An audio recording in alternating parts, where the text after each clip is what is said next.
Welcome to Kiwi Rider Podcast, New Zealand's premier motorcycling podcast made by Kiwi Riders for Kiwi Riders. My name's Ray Heron. Joining me is my trusty sidekick, no, sidekick's derogatory, co-host Matthew Day Gillett. Hello!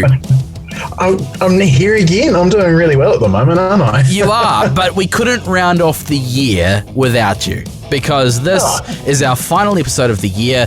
This episode is going out on the 30th of December, a couple of days before New Year's. We're recording this in November, so don't shoot us if anything happens and the world ends in December. But essentially, Matt, what I wanted to do, and we're recording video-wise for the first time ever, going out on YouTube as well as all the podcasting platforms. I wanted to wrap up. Yeah, you get your hair right. You got a bit of spinach in your teeth there, mate. What I wanted to do was a 2021 retrospective, because so much has happened this year. And our first item on the list is our Molesworth and Rainbow trip. Can you believe that was this year? I mean, that was so long ago. Oh, heck yeah. I still have dreams and fantasies, like just wanting to go back. All the stuff that's happened, all the stuff we've done. It's insane that was January. Yeah, so we kicked off the year, if you didn't catch it in the podcast, we kicked off the year with our Great Rides of New Zealand series, which was a few different rides culminating in a trip to the South Island. Matt, you rode Cambridge to Wellington, we jumped on the ferry, we went down Taylor Pass, Port Underwood, Taylor Pass, Awatiri Valley Road, Molesworth, stayed in Hanmer that night with Brett Cotton and Ollie Cotton. And then we did the Rainbow back up and then Mangatapu track. It was a mammoth event. Oh, heck yeah. And I definitely recommend Brett as a tour guide. He took us, we had no clue about the Mangatapu at the time when we left, and then he just slotted it in nicely and sort of go, oh, no, you'll be sweet. It was definitely far more challenge than we were prepared for mentally, but like getting to the top of that place. He knew we were doing it, and we didn't, did we? He slipped it right in there. About 5 minutes before we went, he's like, got a track for you. Come on, guys. Yeah, but man, was it worth it? Like, it was fan-frickin-tastic. I'm really sad that we haven't really been able to catch up with Brett and Ollie again. Ollie's since sold Rosie's twin, which I don't think we actually ever officially named. But I saw that's got moved on to a new owner, so I'm back to being the only one with a rally. It was random, because of course we met Ross as well. Random Facebook post. Ross came along on the CRF 250L. So we had 3 Honda CRFs. Yeah, it was great. Speaking of Ross, my understanding is I've talked to him now and then. Little Lane Rider, if you want to follow him on Instagram. Yeah, he's got some great stuff up on there, actually. He's done some amazing rides on that little 250, including breaking the subframe, which apparently is a rite of passage if you own a 250L. But he's going to walk the country next. Is he? Because he's in the North Island now. Last I heard he was he Taranaki or? Yeah, somewhere near Taranaki. Yeah. That's quite cool for him. We had a great time. We met our 2 mates from the ferry. Yeah, I can't even remember their names, but they joined us on the ferry. And as well. KLR guy and DR guy. Sorry guys, I completely blanked on your names. Go back and listen to the episodes and you'll get them. Yeah, but that was such a fantastic trip. And it's basically for my riding year that basically we started off with the highlight and it's kind of just gone downhill ever since. Of course, then after the Molesworth and Rainbow trip, we didn't do a whole lot of riding together. It's been a bit of a disjointed year for that, but we went and did the TTAR, the Triumph Tiger Adventure Ride, based out of Raglan. Of course, Todd and I got up early that morning, the Friday morning or something. We rode up to Raglan. We met you and Ben and everyone else up in Raglan, and we had a whale of a time. Yeah, we even had my dad. And your dad, yeah. Yeah, dragged my dad along. He's got a Tiger Humpty Dumpty. Yeah, he's still not selling it. He went through a period where he was looking, I could go for a Royal Enfield, and he brought it up the other week. I was at his place when I broke out of lockdown, and gorgeous Interceptor, Royal Enfield 650, gorgeous. And I kept going, well, just get rid of the Tiger, buy one. They're affordable. And, no, I couldn't do that. Wouldn't be allowed. And I'm like, Mum wants you to get on something small that you actually ride and use. it's manageable. But no, he's still got Humpty Dumpty on a trickle charger in his garage. So we did the 330 odd Ks of the TTAR around your neck of the woods, because I've seen you doing a lot of test rides on different bikes around Kawhia and, you know, the Kawhia Raglan Coast. Yeah, not gonna lie, it was it felt good to be able to hoon off ahead of you guys on the bigger capacity bikes and sort of just leave you in my dust a bit, because I knew the roads a heck of a lot better than you guys. You did, and it showed. Both Todd and I, me on the T7, Todd on the Tiger 800, we could keep up with you, but that's all we could do. Yeah, that was a phenomenal trip. Again, that was a pretty big highlight of the year, because that was postponed at first. And then we ended up in the sort of, it was April when we eventually got to do it? We were meant to do it in March. Yeah. So it was slightly we got a little mini lockdown earlier on in the year, and that pushed it out. Lockdown in Auckland anyway, and so it got pushed out to early winter, and it was a bit damp and a bit cold, but then it turned out to be a beautiful sunny day. So yeah, we got some great photos of the bikes actually. It was turned into a fantastic day. I was sort of in and out of my wets and sweating like a mofo. But the beer at the end of the day at the, what was it? Is it a Cosy Club or the Raglan Club? Yeah, the beers at the end of the day were worth it. Definitely. An event that we didn't get to do, which I tried to recreate, but I've since seen what happened down there, and I understand now. The Pan America launch, the Harley-Davidson Pan America, Harley's first ever adventure bike. We were booked to fly into Nelson, pick up some bikes, ride them through to Blenheim. It was going to be awesome. And then, you know, a couple of days before we went, we were starting to see weather warnings, and we were like, almost tropical cyclone stuff was going down, and we were like, no, they won't cancel it. We're on adventure bikes. We'll be fine. And then literally the morning of, about a minute after Ben gets on the plane, they pull the pin. Yeah, poor Ben. Yeah, he ended up in Auckland, and then it was also the day of the groundswell protests with all the farmers and their tractors blocking. That's right, it was too. And he ended up spending basically his whole day sitting in a rental car on the Southern Motorway in Auckland. So I don't want to say that the farmers made an enemy that day, but they didn't make a friend in Ben, because that made it. He went from a bad day to a terrible day. Although I went to try and recreate that. I grabbed the Pan America and of course the V-Strom 1050 a few weeks ago now, and went down there, and I got all the way to the gates of the Molesworth before I found out they were locked.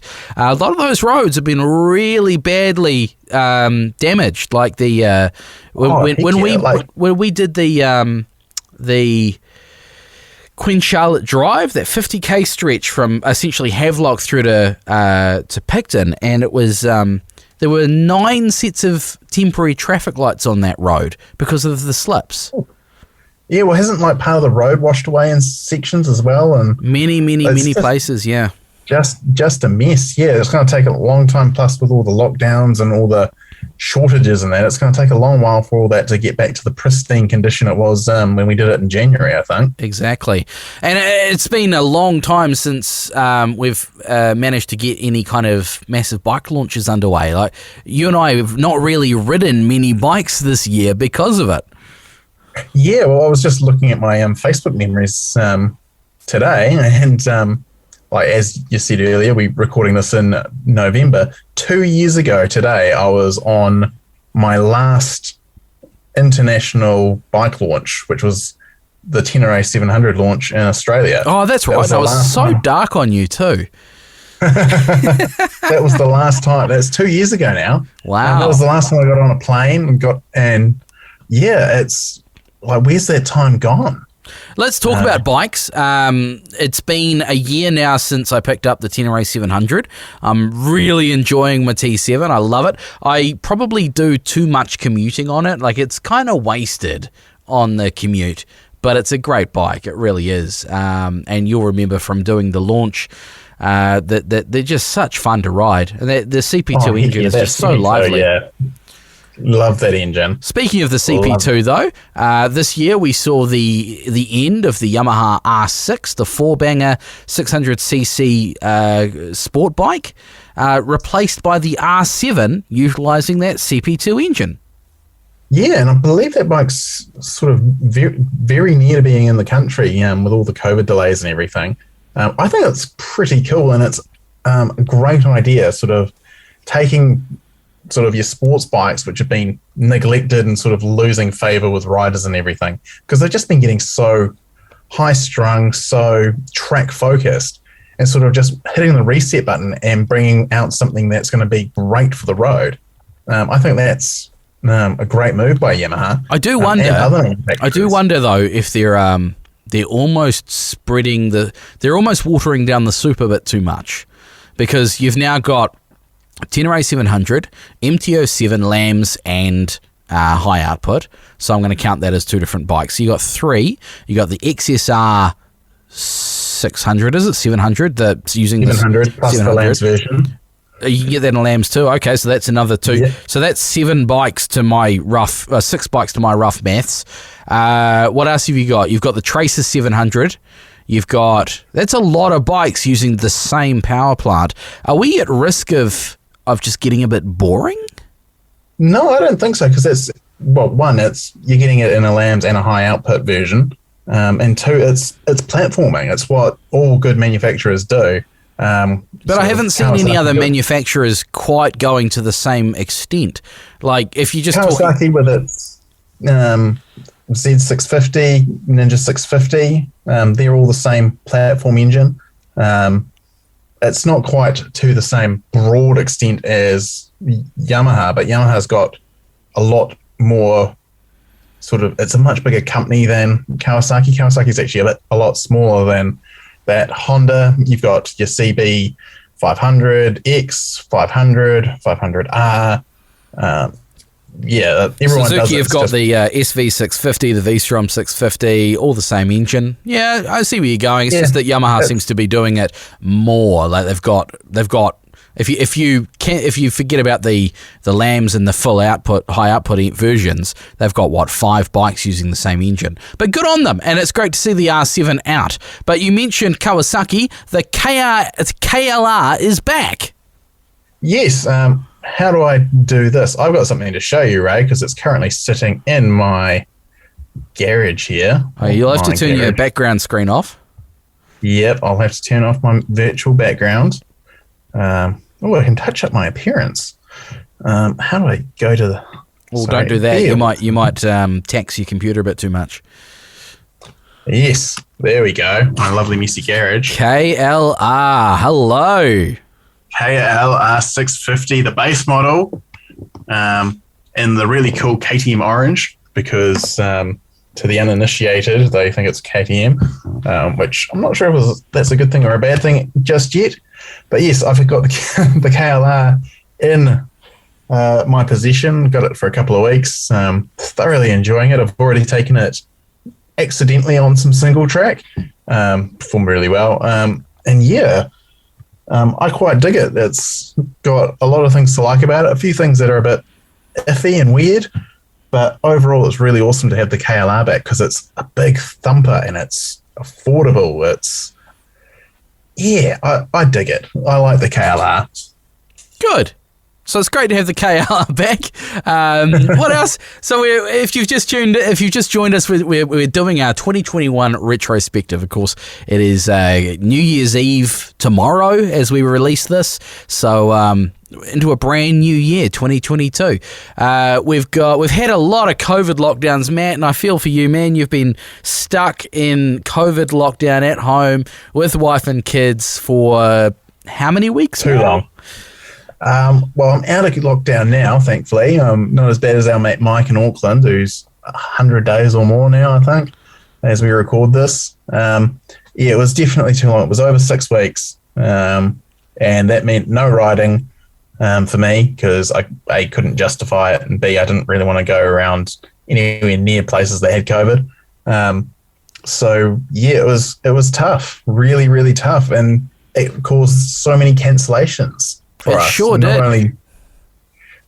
So, heck, what was it that we're really looking forward to? The Cold Kiwi was a big one. The Cold Kiwi got postponed to later in the year, and I kind of personally dubbed it the Warm Kiwi.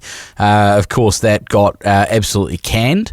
The last ever Brass Monkey, though, didn't get cancelled. It happened. Yeah, that got in just before the lockdowns, I think. June? Yeah.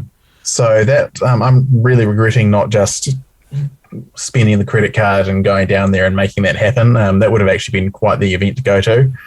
And a lot of KR events, or events that, KR's involved in, just narrowly avoided being cancelled and kind of got shunted out, got postponed. The GS Rally NZ got pushed out numerous times, has now been pushed out to mid-January, as I understand. More information at motonz.com. Moto Guzzi Tiki Tour. This was to celebrate 100 years of Moto Guzzi as well. It's now going to be 101 years. That's been pushed out to February, I believe. More information, as I said, at motonz.com. We'll update that page on the event, or the events page of motonz.com, as we get more updates to hand. But two events. The GS Rally last year was absolutely brilliant. I was looking forward to it this year. Yeah. Oh, it was basically, the GS Rally for me has become almost a guaranteed long weekend of riding with good people. And every time I come out, I go, oh yeah, I should really just bite the bullet and buy an old Funduro or something and get in on that GS culture, be an actual GS rider. Because it's just such a great event, and it's open to everyone. As long as you got a bike, you can go along and enjoy it. Veg always puts on such a great, not only just the event in general, but the riding route is amazing. It's always good food too. Highlight. Yeah. I was really gutted each time that got pushed out, because it's meant to be Riverhead, and going into the Riverhead forest, and that's something I've always kind of wanted to do. So hopefully I'm going to be there in January next month, but we'll see how things pan out. Something that was a bit more positive, though, a big win. Courtney Duncan, 3-time women's motocross world champion. Yeah, it's awesome to see Courtney actually persevering and winning these days. She did it real tough for a long while there. And now she's just, as you say, 3-time world women's motocross champion, our only New Zealand motorcycle champion, world champion right now. She doesn't get the recognition she deserves, I reckon. She needs to be held on a pedestal and sort of displayed for all the country to see her greatness. 100%. Well done, Courtney Duncan. If we've missed anything in our 2021 retrospective, you know where the comments box is. Type it away in the comments box and let us know what we've missed. And we'd thank you for that, for your input. You can, of course, listen to the podcast on any podcasting platform: Apple Podcasts, Spotify, Stitcher, iHeartRadio, and of course right here on YouTube as well. Matt, I'm going to throw you in the deep end. 2022 is just around the corner. What are you looking forward to? Well, I don't know what I'm looking forward to these days, because this last year, I've sort of found looking forward to stuff is just a recipe for disappointment in this COVID era. But if I had to say one thing, and right now it's something that's quite ingrained in my head, is I'm quite looking forward to those MV Augusta adventure bikes. I'm hoping that Urban Moto Imports can get us over to Australia or maybe put on an event for us here. I'd love to give those things a go. That's something I quite like the idea of. But otherwise, 100%. I'm just really looking forward to getting out and riding with the KR team again. Because didn't make this year's highlight reel, because it technically happened at the very end of 2020. But our 42 Traverse trip with the KR team, that was brilliant. And I miss that camaraderie and hanging out with the guys and just enjoying bike life. Looking forward to a bit more of that, hopefully, again, 2022. 100%. Couldn't agree more. I'm looking forward to the Norden 901. Can't wait to see that in the flesh and hopefully sling a leg over and go for a ride. Other things I'm looking forward to, yeah, going for rides with mates, catching up with you and Ben and Doug and Veg and Jeff and Jock and the whole team, and going for more KR adventures. And hopefully, Matt, we can team up and we can go and do the 40-second traverse as a bit of a catch-up over the New Year break or early in 2022 as well. Yeah, definitely. I've got a couple of guys on the line that are quite keen to do it as well. Tal from Derby, he's keen to do it on his DR. So, yeah, we might have to create a one-day party sort of thing. We'll try and shoehorn an overnighter in there. We'll play by ear, shall we? See how things go. Well, mate, I'll raise my beer to you right now. Well, it's not Christmas anymore. We're done with that. Happy New Year, and thanks for all your time and energy on Moto, on onthrottle.co.nz, and of course right here on Kiwi Rider Podcast. Yeah, hopefully this year I'll actually just manage to spend some more time actually doing the podcast instead of putting children to sleep into the very late hours of the evening when they decide, no, I don't want to go to sleep, Daddy, I want to party. So, yeah, hopefully I don't have any more tiny humans encroaching on my podcasting time, because I've missed doing this. Hit that subscribe button, hit that like button, share the podcast and the video with a riding buddy of yours. We are pumping out some content every Thursday all the way through January, and we'll be back into normal transmission in February. Matt, we're going to do some reviews, and we're going to bring some content from the magazine as well, which is going to be brilliant. Go to kiwirider.co.nz and check out that magazine. All the magazines, the whole back catalogue for the last few years is right there, free to read online for you, so you can get amongst all that Kiwi motorcycling action. And otherwise, I've been Ray. I've been Matt. Keep the rubber side down, throttle on, and we'll catch you in 7 days' time in the new year.